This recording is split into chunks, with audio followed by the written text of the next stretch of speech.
Good afternoon, everyone, and welcome to the AIM webinar series. We're going to go ahead and get started. My name is Mary Lou Bosco, and I'm the Chief Operating Officer at AIM. AIM is the premier industry association for the automatic identification market. For nearly 50 years, companies have joined AIM to lead the growth of our industry. AIM serves as a hub for quality resources covering all types of barcode, RFID, NFC, Internet of Things, and mobile computing information. AIM delivers trusted resources that connect you to new customers and business partners. I would like to direct your attention to your monitor to review a few housekeeping items before we begin our presentation. First, the attendee phone lines are muted during the course of the webinar. We do not use the raise hand option during the webinar presentation. However, you may ask questions by using your chat option at the top of your screen and chat with AIM Inc., who is the host. And you can submit your questions throughout the course of the presentation, but we will have a Q&A session at the end. Without further ado, AIM would like to thank Avery Dennison for their support of today's event. Our speakers today are Jeannie Duckett, Manager, Printing and Research Development, and George Deich, Director, RFID Product Management, Retail, Branding, and Information Solutions. Please join me in welcoming Jeannie and George. Thank you, Mary Lou. All right, thank you, everyone. This is George Deich, and glad to have you on the call. My background is about 20 years in the wireless industry, probably spent about 12 years of that so far in RFID industry. So between Jeannie and I, we have a lot of information that we're going to cover here. The slide deck will be available shortly after the webinar. But our intent here is to give you a really good broad overview of the various RFID technologies. And Jeannie, you want to introduce yourself? Hi, I'm Jeannie Duckett. I'm in charge of technology development and printer research here at Avery Dennison. And for about the last 15 years, I've been involved in RFID and implementation of RFID in thermal barcode printers. Okay, great, thanks. So the topics for today is really just to cover the basics. And what I'm going to do initially is go through some of the very fundamental basic stuff around automatic identification, data capture, the different types of RFID and how they work. And then I'll hand it over to Jeannie, and she'll get into more of the technology and the applications of RFID. Okay. So when you think about what is automatic identification and data capture, if you just look at the words themselves, I mean, it's really around automatically, so it's not using a mechanical pen or paper, pencil, but automatically capturing data, that there's an object that you're identifying, that you're automatically capturing that information or that data. And that data is what turns into information that you can then take business action on.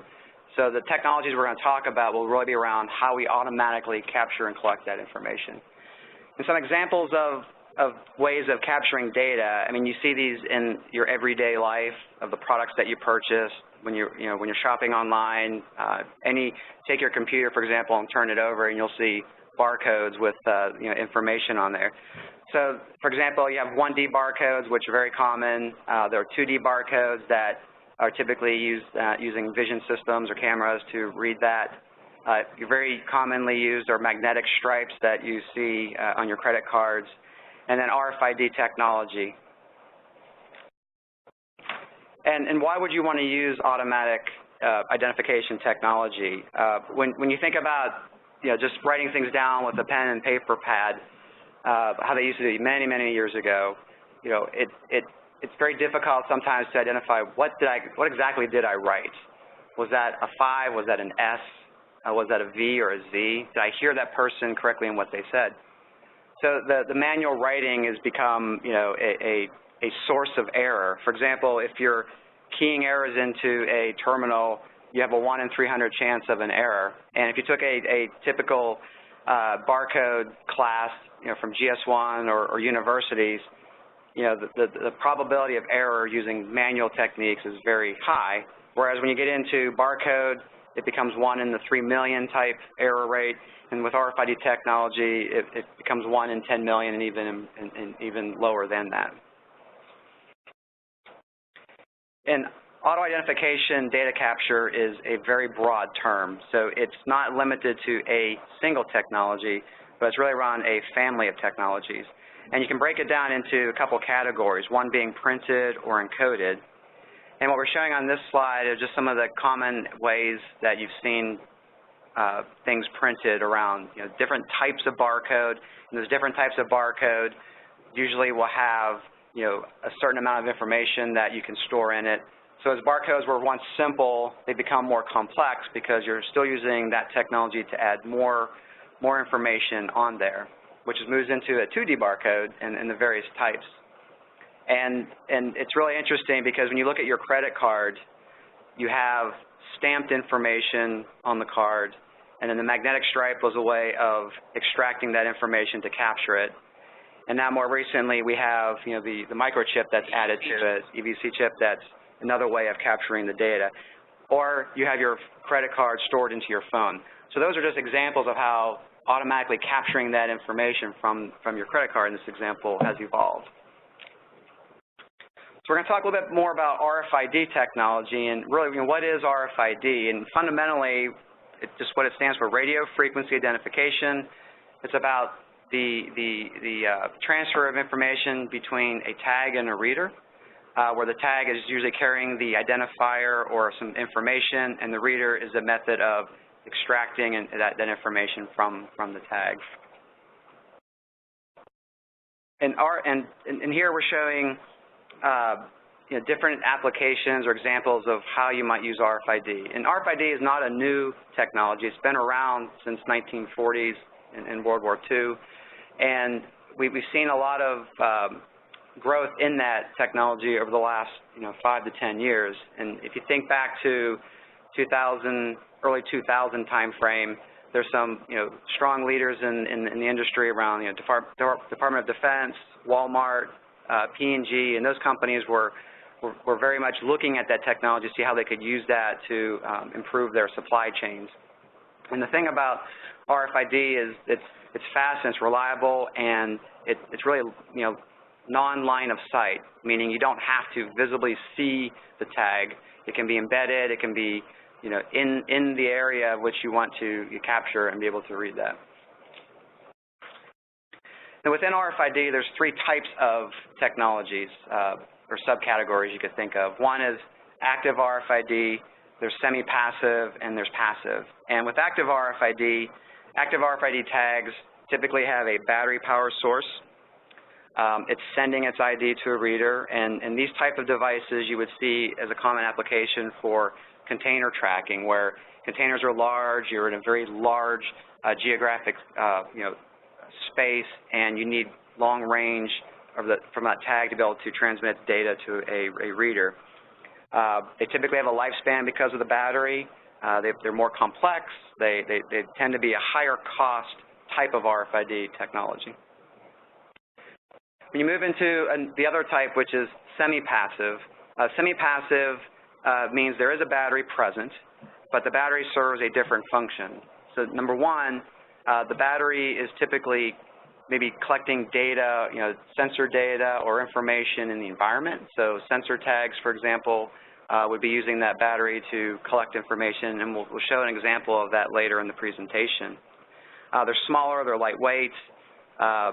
They're used as data loggers that you want to maybe capture that data later at a certain time.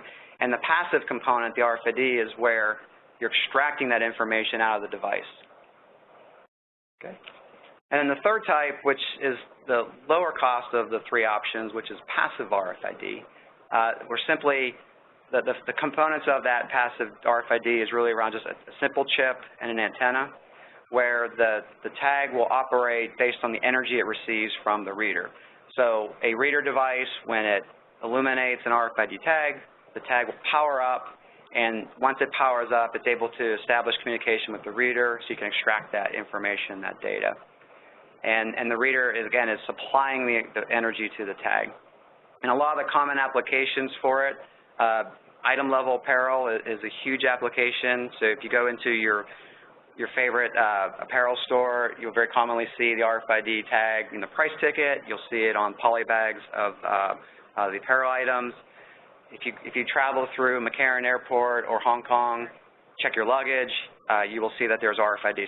So the passive RFID enables tagging at the item level in a low-cost manner with a wide range of types of applications. And when we look at passive RFID, there's even subclasses of that.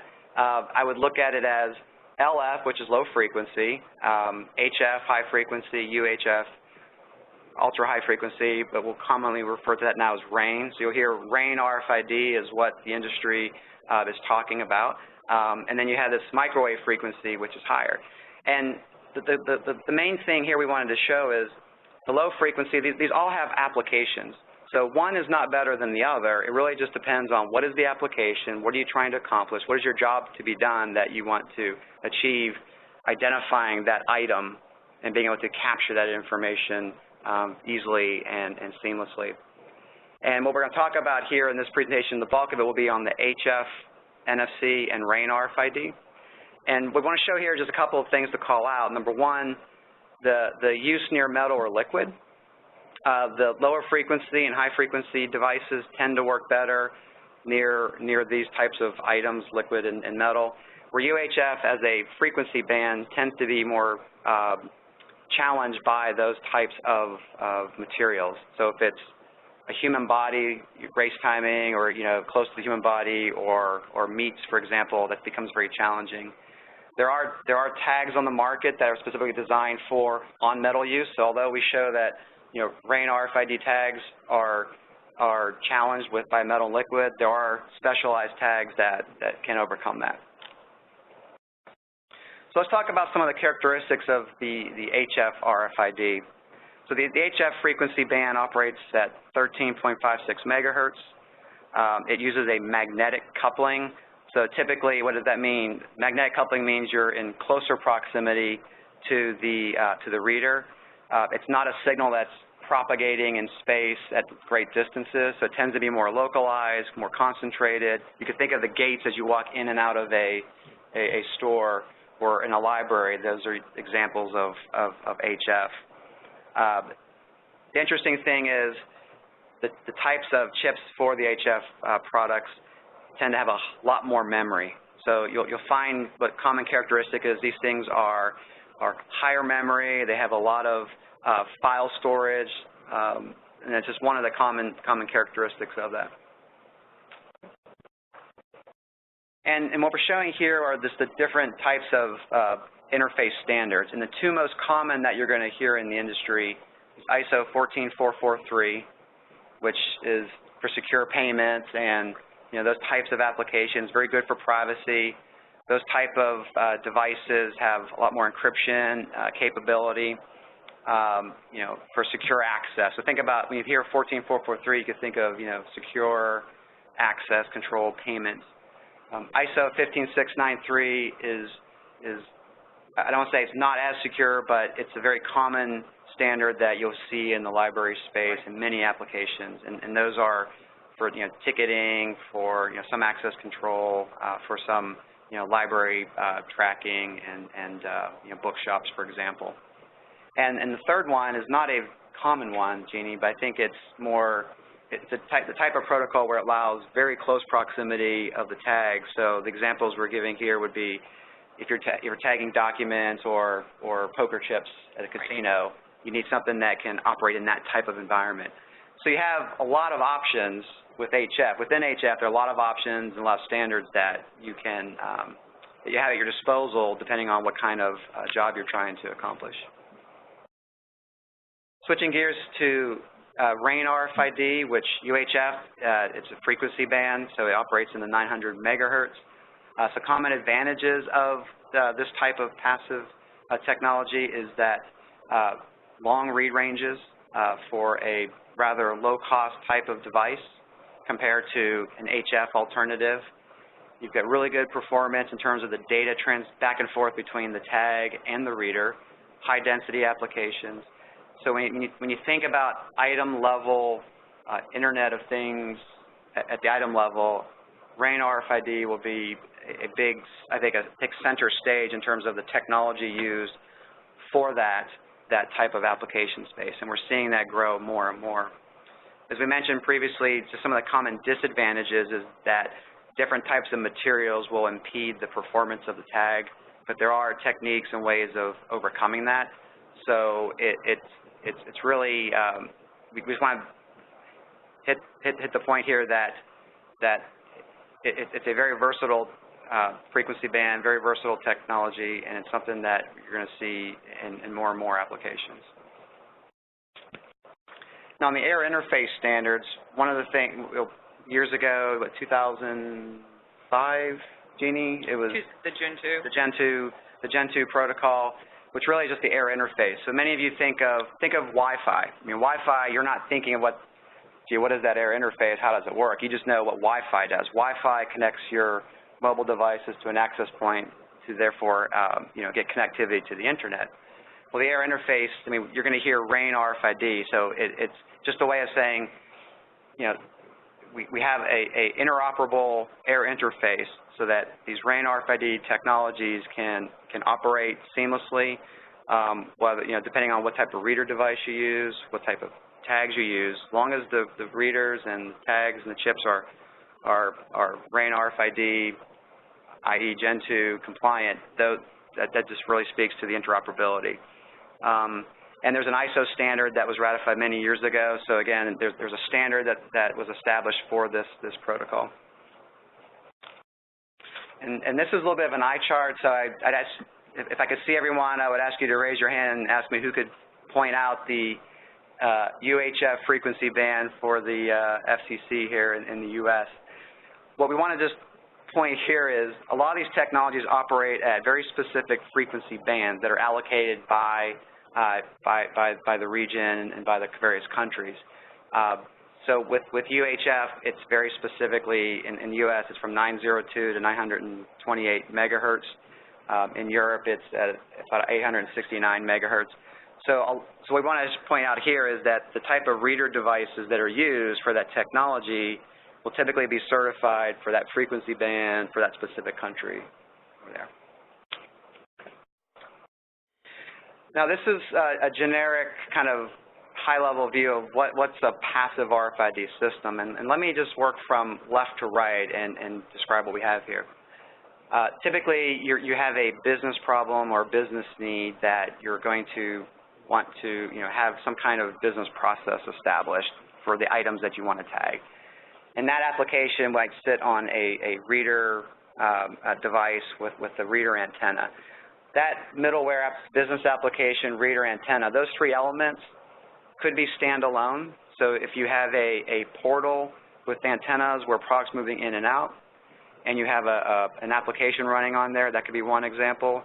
If you have a handheld device which has the app, reader built in, and the antenna all in one, that's an example of what's on the left-hand side.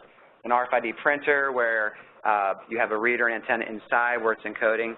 So it's meant to be very generic. Although we show these different components, you can think about it as I have an application, a reader, and antenna. And the purpose of that is to send out an RF signal to energize the tags in the field. Now, the environment piece is pretty open. And what I mean by that is if you're in a printer trying to communicate to a tag, the environment for a printer is very different than if you walk through a doorway, than if you were trying to read tags in a pharmaceutical environment where it's very high density. That's kind of what the environment means. What does that tagged item look like? What is the environment that it's in? And how, because remember, you're sending a signal into that environment, and then you have to extract out, be able to hear and listen to that tag respond back. And obviously, you have the tag on the product. And the tag to product is an interaction that's very interesting. So when you look on the market, you're going to see a lot of RFID tags that have different geometric shapes and they're different sizes. And the whole point of that is you're typically limited to, or you choose to have a size of the tag or label that you're putting on the product because of maybe the packaging real estate. And then the antenna shape itself is meant to compensate for the material to be able to do two things. Number one, receive energy from the reader, but then also to backscatter its signal to the reader itself. Okay. And so there's an interaction between the tag and the product? Yes. And the interaction between the tag and the product is more about the detuning effect. So right. So you're looking at maximizing and optimizing the tag for that type of material. And you may have situations where the tagged item is in very close proximity, stacked next to each other. So think of little small vials in a little tray where there could be hundreds of them in very close proximity versus maybe a hanging ski jacket where the tag is maybe 2 or 3 inches from the neighboring tag, which is a different environment than the small vials. Thank you, Jeannie. Just what makes up a passive Rain RFID inlay? It's very fundamental. You have an antenna, you have a microchip, and you have a carrier. What we're showing here is an example of an antenna shape. You'll typically see aluminum as the antenna material that's on the market. There are uses of copper potentially, but predominantly you're going to see aluminum. You get really good UHF range performance with these tags. And then you have the Rain RFID chip that is the brains behind it, if you will.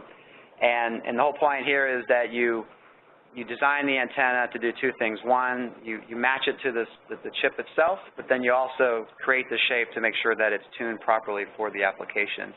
And then the antenna carrier itself, you'll see on the market, it's typically PET carrier. We also have it as a paper option, so it's just fundamentally that's what you see here. Now, if you think of HF, it's very similar. It's a PET, it's a aluminum antenna, and it has a chip on it. Right. And once again, the antenna shape would be dependent upon what chip that you put into the inlay? Right. So the antenna shape is, I want to compensate for the material I'm putting it on. You have a chip that provides a little performance you want to match it to. And then you want to make sure that in the environment with the type of reader system you're using that you can maximize the performance here to make sure it works properly. Now we mentioned some standards throughout this initial set of slides. So the way the standards kind of work is you think there's a hierarchy of how this works. So from a very high level, you have the global bodies, which I think a lot of you are familiar with the ISO standard, which sets it at a global level.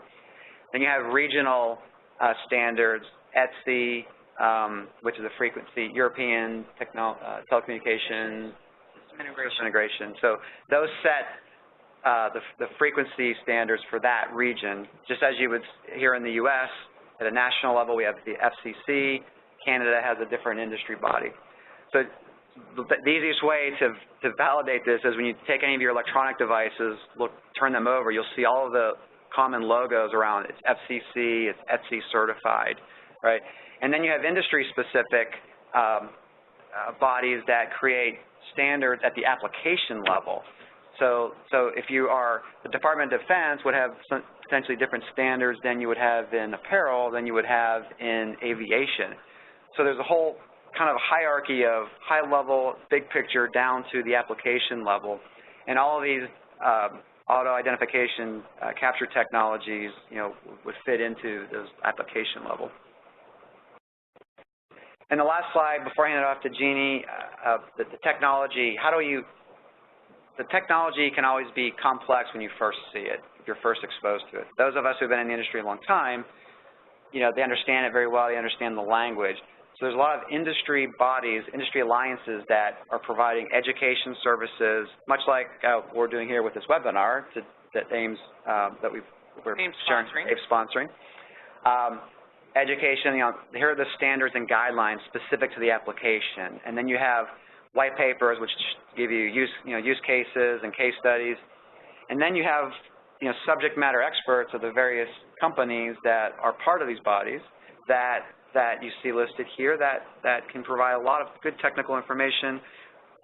There's a lot of focus on getting the end user base, which would be retailers and CPG companies, to participate in this to provide their knowledge and expertise. And then there's different work groups which are meant to look at maybe the regional or application level of standards and how to promote the technology, how to educate. And it is very much cross-functional in that you will have competitors sitting in these work groups to collaborate in a manner to educate and show the value of these different technologies. So with that, I'm going to pause, and I'm going to hand it off to Jeannie, and she'll carry you through the rest of the presentation. Thank you, George. So that was a good explanation of what the industry alliances for the different wireless technologies are. And so now we're going to talk about specifically one of those industry alliances. The first one we're going to talk about is Rain Rfid. Rain Rfid stands for, once again, for radio frequency identification. The Rain Rfid is a global alliance that started about 2 years ago. It started in 2014. And it's promoting the universal adoption of UHF RFID. So once again, that's that UHF RFID in that frequency band, which is 902 to 928 here in the United States. RAIN recognizes the link between the actual air protocol and the air interface, and then what needs to be put around there to make that a usable thing to provide business intelligence and business information for different people. So as that, as George mentioned earlier, the Rain RFID solutions are going to use a reader on a tagged item with an inlay to manage the data and then take action on that data. This is just a slide, kind of an eye chart also, on all the different companies that are involved in the Rain Alliance. Even though that the Rain Alliance just started 2 years ago, there's already over 80 companies involved in that.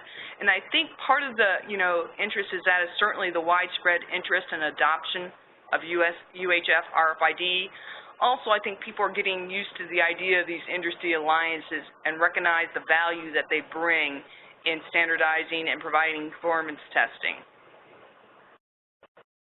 So the goals of the Rain RFID Industry Alliance are basically, we're here to evangelize Rain RFID, to promote Rain RFID and the use of UHF RFID. We want to promote in that educational sense, promote market solutions. We work with the different members of the organization to discuss what solutions they've implemented and what information can be made publicly available to bring highlight to how UHF RFID is being used to solve different problems. They protect the Rain RFID trademark and brand, so they actually allocate the use of this little Rain RFID cloud that you see down in your lower screen corner. They're promoting the growth of the RFID industry, and they do outreach. We do cross-industry events and Rain RFID marketing events.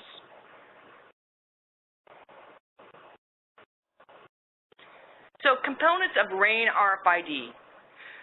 Once again, this is going to look very similar. This is going to be a reoccurring theme that you see with RFID.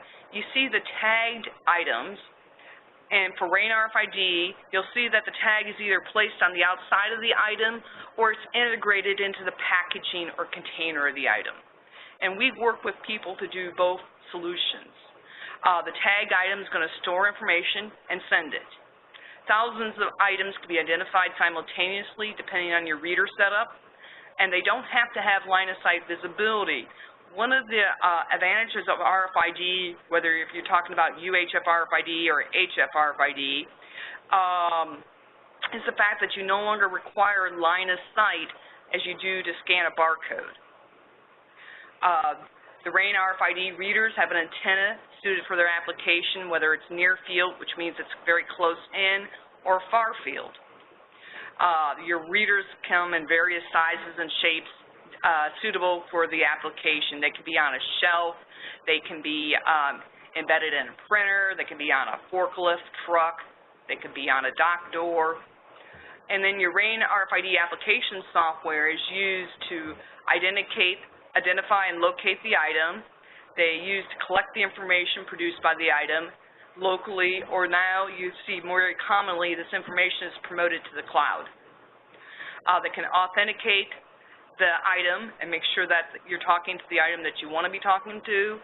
And more you're seeing Rain RFID involved with various types of sensors to provide even more information, either about water, temperature, pressure, and different types of environmental impacts that can impact your data. This is just meant to be a graphic to kind of display this whole concept that we've been talking about. Down there at the bottom of your chart, you're seeing all the different items that can be tagged. And then your next level up is basically your application and your readers gathering that information from their items, and then we show the link to the cloud. So RAIN, what we talk about in RAIN RFID Alliance is that RAIN is enabling basically the Internet of Things. RAIN is connecting lots of different things. It's connecting to billions of items now worldwide. The adoption of RAIN RFID has become very high, and it's used in multiple different industries. As we've been talking about today and George mentioned, it's used in makeup, it's used heavily in apparel, healthcare, food, pharmaceuticals, and location type of tracking. To give you an idea, in 2014, there was 5 billion things tracked. That by 2020 is supposed to be up to 25 billion things connected to cloud-based information through these networks that we're talking about of the tag, the reader, the business application, and then promoting the information to the cloud. This gives you some forecasts of adoption. In 2015, about 60% of RAIN RFID was used in the apparel industry. This would be for marking jeans, marking undergarments, marking outerwear. Shoes is a big item in apparel that's currently making use of RAIN RFID. But that other applications are gaining more traction, and you're going to see RAIN RFID spreading out more to those other applications we talked about on the previous slide, being food, medical, and other things. This gives you an idea worldwide where it is in from 2015 to 2018, showing you where RFID is being used in Americas, Asia, and Europe. So as George mentioned earlier, in your industry alliances, you have different work groups. And so the Industry Alliance Work Group for RAIN, they center around marketing. So what we're trying to achieve in the marketing work group is to make people more familiar with RAIN RFID and what the capabilities of RAIN RFID are. In order to achieve those gains, we hold local regionalized meetings through cities across the country, across the world. There was recently a very well-attended RAIN RFID meeting in Europe. And then a lot of times we will piggyback onto other industry alliance and organizations, such as the RFID Journal Live event that's going to be coming up here early in May. There's a solution group that focuses on taking these different parts, whether it be the tag, the reader, the application, or how you promote the data to the cloud, and how you put those together to meet and solve individual business needs. There's a development forum that's available. It has sample code for different devices that are available in the industry. And there's a specific group in the RAIN RFID Alliance targeted at packaging and how you make packaging smart. That's how you directly embed RFID chips into inlays into packaging. So RAIN RFID is enabling the Internet of everyday things. It's a very low-cost solution to identification and data collection. Primarily, RAIN RFID is used in the passive mode, even though George mentioned earlier in the 3 types of RFID, it's active, semi-active, and passive. But the good thing about a passive RFID is batteries do not last forever. We have no battery technology that we know of today that lasts forever. But in passive RFID, that information is pretty much there. It's going to be there 10 years from now. There's a good read distance with RAIN RFID. You're looking at 10 meters or more. There's a very fast read rate with RAIN RFID. You can read 1,000 tags per second depending on your reader technology that you're using. There are becoming more and more sensors integrated with RAIN RFID. Those are your temperature sensors, your humidity sensors, your different sensor technologies. And there's an encryption suite now available for RAIN RFID in order to secure the data. Very similar, your encryption that's available is very similar to your Wi-Fi when you talk about 802.11i and a secure access. There's also now encryption available for RAIN. Up here on the slide, I have the website for the Rain RFID, www.rainrfid.org. If you're interested in joining Rain RFID, the industry alliances are made up of subject matter experts, universities, end-user customers, and just people interested in the technology. So if you're interested in learning more about Rain RFID, I encourage you to go up to the website. Dues are based upon whether you're registering as a university, an individual, a large company, or how you're registering. And you can also sign up for the latest news bulletin that's sent out up on the Rain RFID website. RFID Journal Live. At the upcoming RFID Journal Live in Orlando will be a great opportunity to learn more about the Rain Industry Alliance.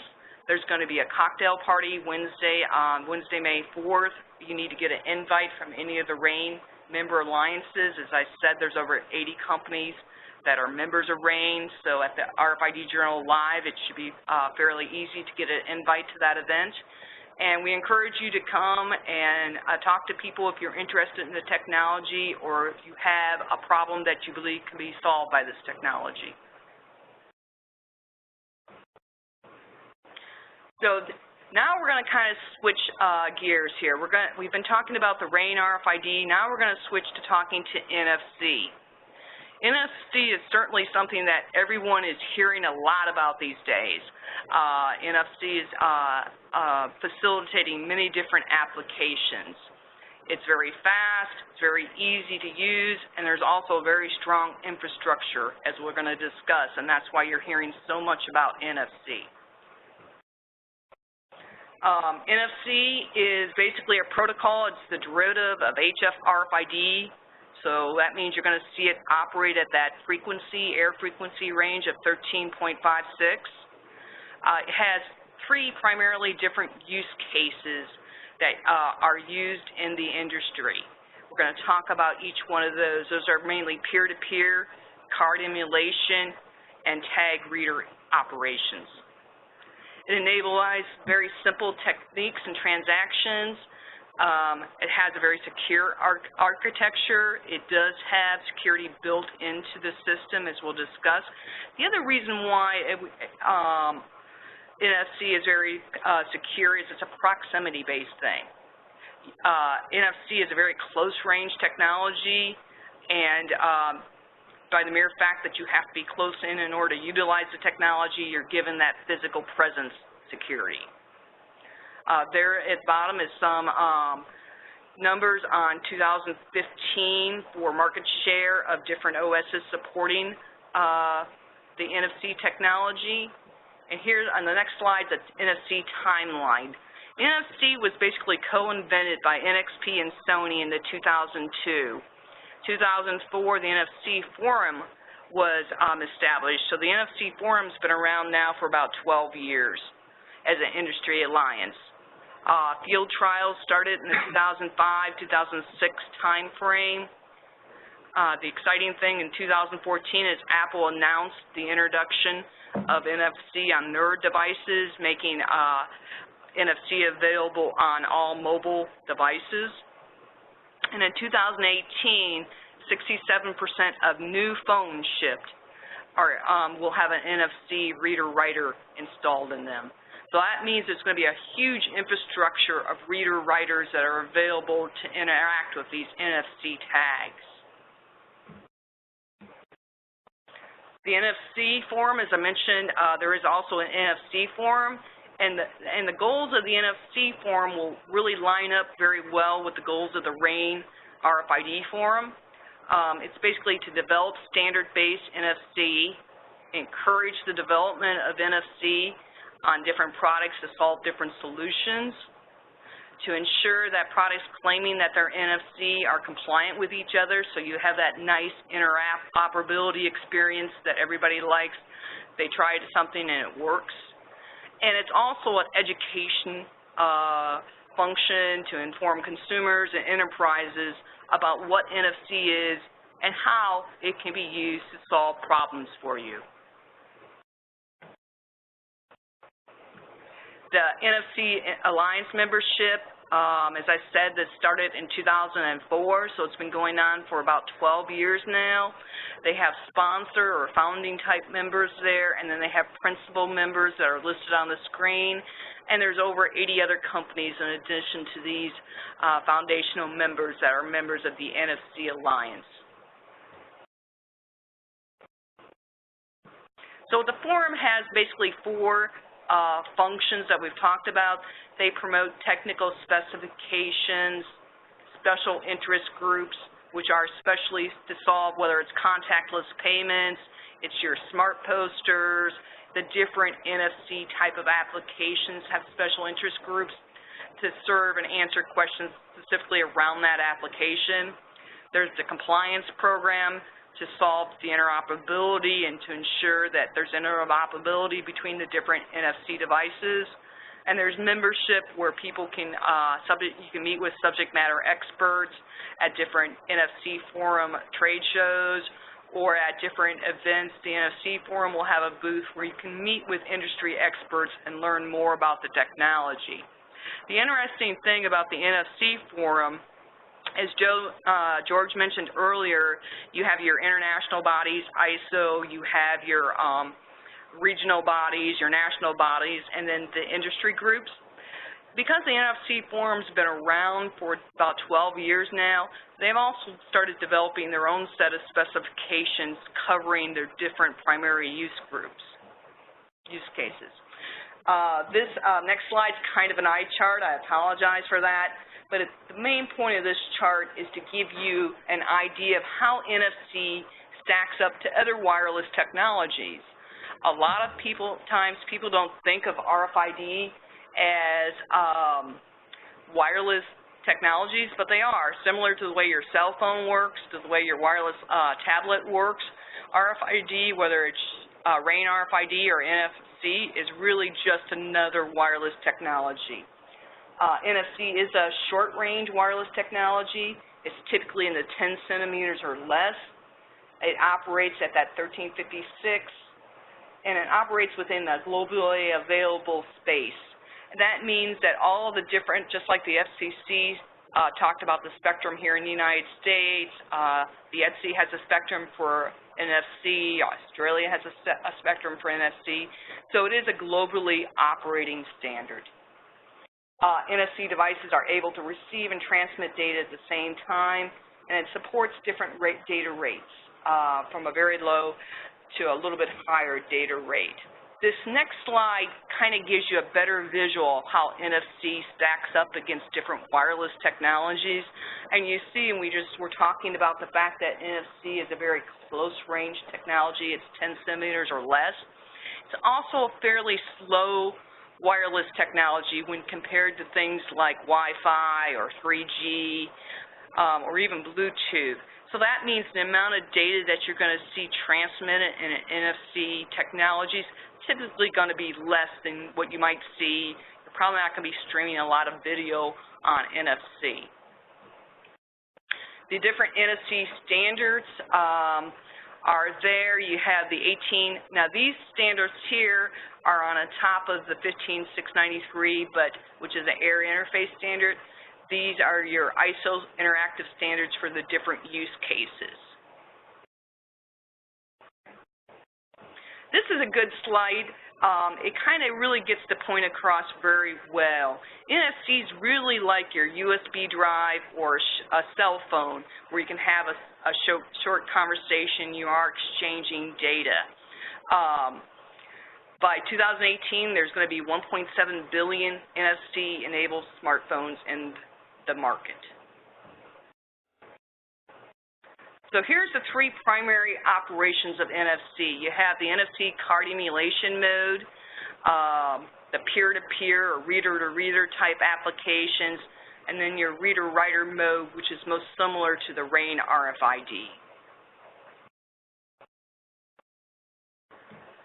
So in your smart key, your host card emulation, you're going to see basically that's where your payment cards come into.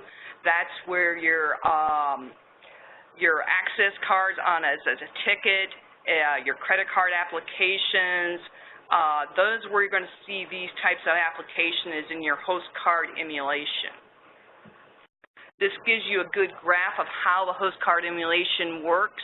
Basically, we talked about NFC as being secure, and partly the way it drives that security is both the device and the payment inside both communicate with the cloud to make sure that the identified party is authorized to make this transaction.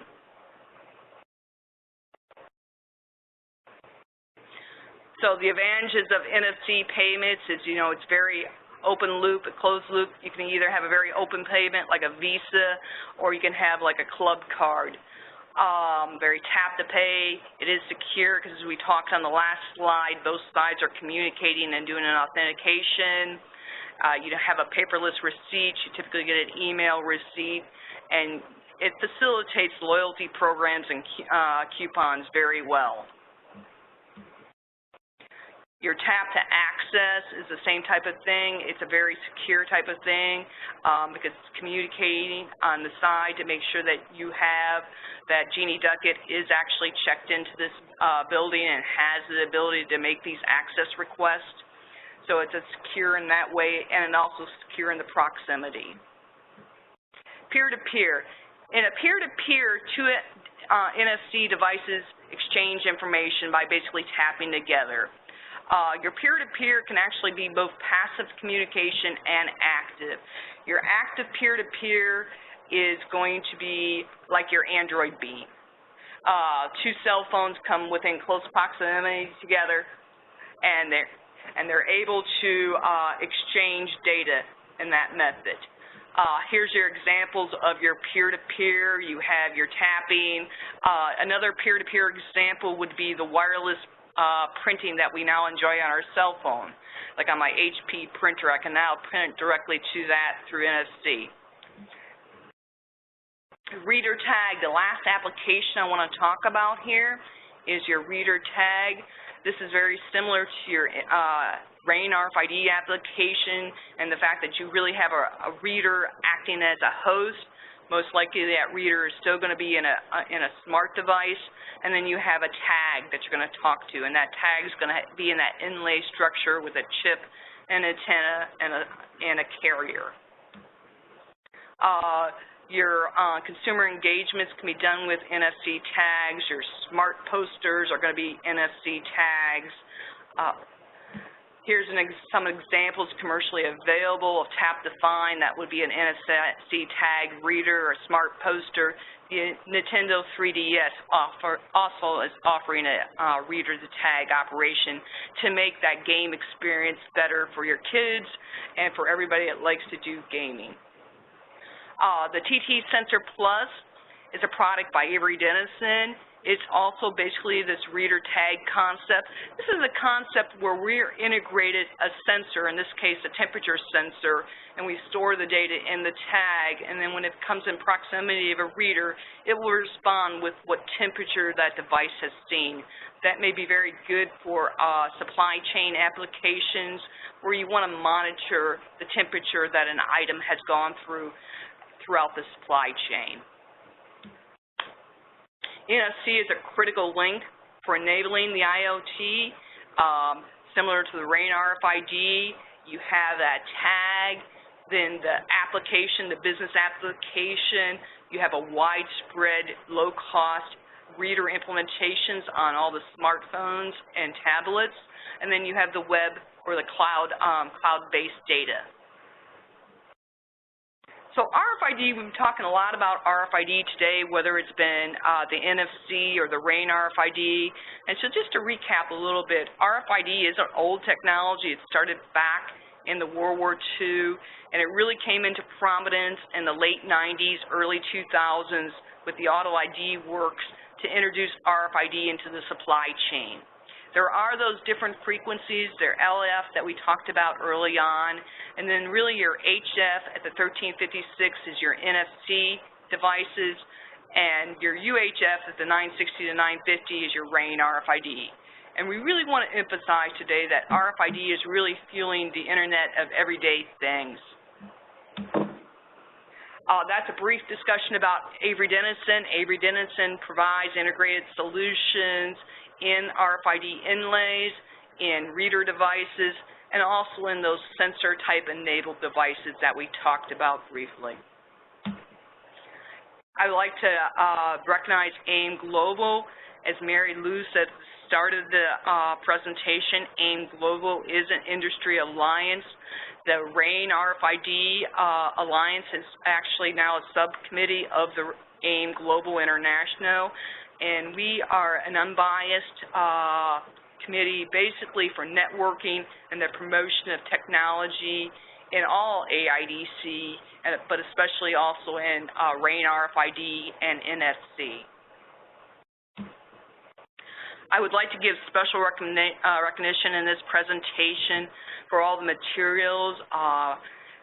Steve Halliday, President of AIM Rain Alliance, with the contact information there, provided a lot of the materials for the Rain RFID, and Nigel Stott, the Global Account Manager for NFC and RFID from NXP, assisted by providing a lot of the information on the NFC technologies. And now we have a few minutes, 5 minutes, that we have available if anybody has any questions that they would like to ask.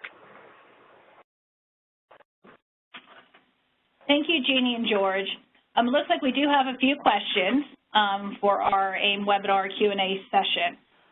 So, folks, I do have a couple chats already with some questions. If you have any questions, please send them to the AIM Inc. host. Folks, the first question is, is there a tag type you can read through very thin aluminum foil looking towards NFC type of tags? I guess in terms of reading through very thin foil, I mean, the foil itself will create a shielding effect. We have seen that depending on the thickness of the foil and sort of the specific application that, you know, the tags can work. So I guess the short answer is we would want to kind of assess in the application what does that look like. Typically, if you have a label, material spacing between the antenna and the surface, that may be enough to get you off of the metal, and the conductivity of the metal foil that you're applying it to may be impacting but not significantly.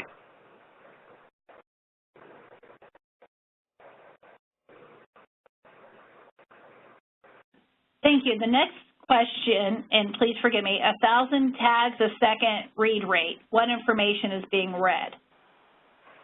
Well, typically in your Rain RFID applications, the memory sizes are typically small. They're less than 2K bits, not bytes. But most common application now is 96 bits. So what you're reading is like a license plate or an ID that's indexed into a database of the individual items. The next question is, RFID was unified in Gen 1 and Gen 2 standards. These protocols define many things like memory protocol, etc. What is RAIN adding, and why is it necessary now? Many of our RFID solutions for years did not use RAIN. I don't think RAIN is not intending to modify standards like the 18,000 and 663 standard covering the UHF RFID. RAIN is intended to promote the use of RFID, UHF RFID, to educate people and to do that industry interoperability testing and compliance testing that's very needed. Similar to the NFC forum, NFC is heavily based upon the HF RFID, but the NFC forum provides that education, that outreach, and the interaction to promote the data and the use of the technology. Has RFID replaced the barcode? I think permanently the barcode and RFID are both going to have a use case, a viable use case. Barcodes are very good in a one-to-one type of application, and it does provide the physical security that you're actually usually knowing which barcode you're scanning when. Has a very, very low cost of implementation of barcodes, especially barcodes integrated with packaging. Your RFID application is more of a one-to-many. It's more of a non-line of sight, and with non-line of sight, the advantage is you don't have to physically orient the item that you're scanning, but the other thing is it's a little more difficult to identify exactly what item you're scanning. Right. LLRP already exists. Why RAIN? Once again, I think RAIN was formed as an alliance of different companies interested in the promoting of UHF RFID as a collaborative promotional body for the use in RFID. At this point in time, RAIN has not gotten involved in generating standards, specific standards, such as the NFC Forum or the Wi-Fi Alliance, but RAIN right now today is an industry action group to promote the use of RFID. Just to add to that, Jeannie, if you think of Wi-Fi, I don't think any one of us are asking today, hey, do you have when you walk into a Starbucks, hey, do you have 802.11, whatever the latest standard is? No, they say, do you have Wi-Fi? So the Gen 2 standard is a Gen 2 standard. It's ISO ratified, so there's an ISO for that. So that's not changing. It's just a way, instead of saying UHF Gen 2 RFID, UHF, we're using RAIN RFID. So it does simplify kind of what the technology is, but to help with that promotion of the ubiquitous of it using, for item Internet of Things. Right, and you went from 802.11 to BG, so now we're up to N. To your point, most people don't realize what 802.11 standard they're necessarily using, or nor do they care as long as it's interoperable. Right. What is the relationship between RAIN and AIM? Do you want to handle that one, Mary Lou? Yes. RAIN is an industry alliance. It is formed under the AIM umbrella. AIM also has a number of other committees that actively work on various AIDC-related technologies and applications. RAIN, you all had some questions earlier about standards. Many of the RAIN members are also AIM members, and collectively we work on various industry standards. AIM is a direct link up through the ANSI and ISO chain for standards work. Thank you. Do you have another question? What is the size of an NFC tag for a read range of 10 centimeters? Are there smaller NFC tags, and how, or rather, does it relate to the read range? Well, I mean, the 10 centimeters, so 10 centimeters, you're talking 4 inches. 4 inches. So it'll typically, 4 inches or less. So the NFC, the larger the coil, the more coupling energy you get. Typically for the smaller ones, I'm thinking offhand what they might be. They're 20 millimeter diameter, smaller type tags. About 10, 24 bits. 10, 24 bits. So I don't have the exact calculation, but it's more about how much energy you're getting into the tag. So if you think of a credit card size, something that size might get you, 10 centimeters, but typically you're going to see much smaller, 20 millimeter type diameters. And the other thing too is the tag and how it interacts with the product. There is a frequency shift that occurs. So there are some tags that operate not at 13, type 13 megahertz, but they're in a 14.1 megahertz, because when you put on a product, it does shift a little bit. So there is some dependency there. But typically, I would say you're seeing the smaller, round, circular, 20 millimeter or less size tags in the market.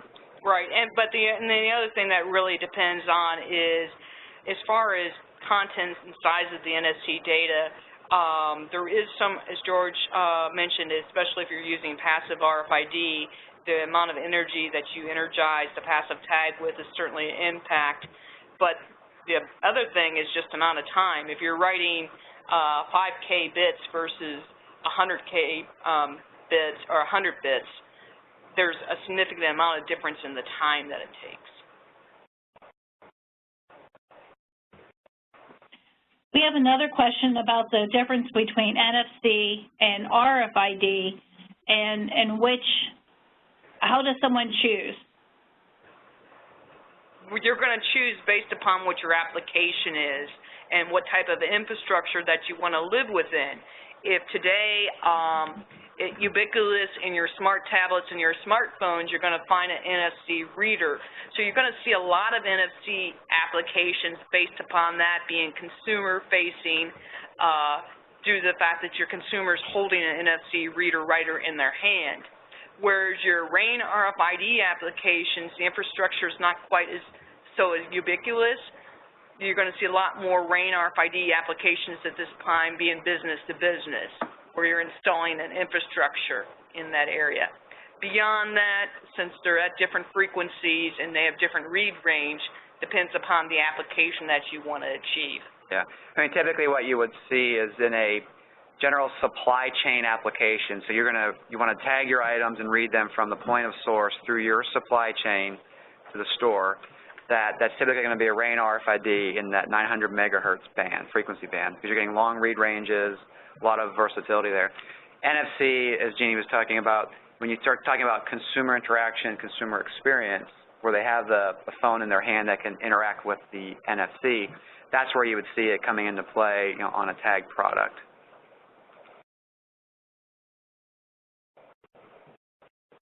Okay. I do have another question. How do you see the future for the next 10 to 20 years of UHF, Rain RFID versus NFC?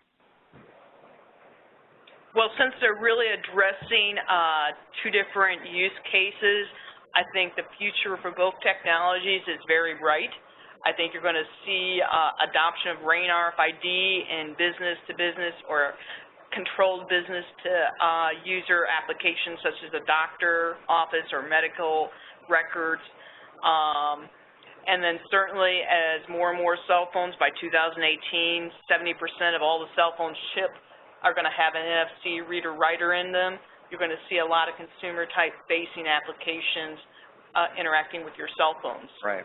So yeah, and to that point, on the NFC side, you'll see it in its applications of that consumer experience, and it might be, the consumer experience doesn't just have to be limited to the phone and the tagged product. It could be like some of the video games where you have the figurines that you put on the terminal, Nintendo, and turn on the terminal where you change those characters. So you're going to get different types of consumer experience, number one. And with Rain RFID, as you start thinking about item-level tagging, everything, we'd expect to see more proliferation of that into applications outside of apparel and aviation, of course. And then you'll see maybe a bridging of those two together. I mean, there are the technology today where NFC and UHF can be integrated into one type of product. So I think they're mutually exclusive, but then they'll combine at different application points, and it'll really depend. Okay. Very good. That actually concludes our Q&A session. I want to thank all of our participants who submitted questions. Do want to let you know the audio recording and slide deck will be available to you all within 1 week.